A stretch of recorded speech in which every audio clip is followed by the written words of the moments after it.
what they call over there a jeu d'esprit. And it strikes me in a way that that's the difference between English language, certainly British, well, American too, and French cinema, that in English you're not allowed to get away with anything that smacks of the cerebral in any way. Whereas someone like Ozon, Boniface can play these mind games very successfully, and it's entertaining and somewhat commercial as well. Yeah, I think you do have a point, but there's another thing that comes into play certainly in Britain or traditionally in Britain, and much more so now in America, is television.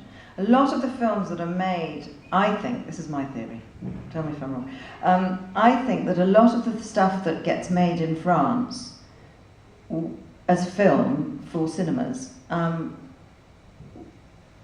could be more likely to be made into television, either television series or television dramas or television things here.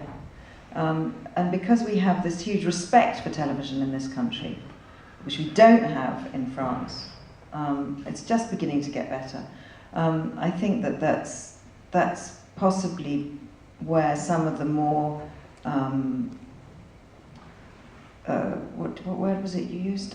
Cerebral stuff gets perhaps on television, on funny television channels, rather than in cinemas.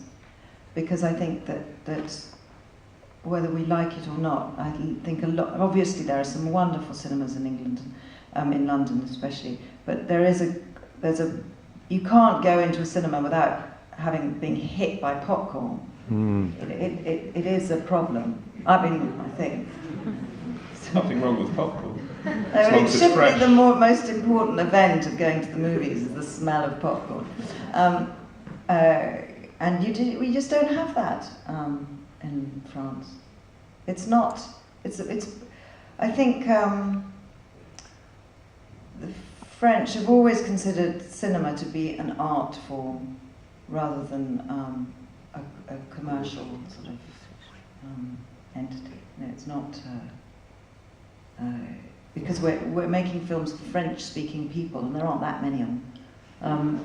Compared with the Americans or the English, so the market perhaps is smaller, so the financial risk is smaller. I don't know. Talking off the top of my head.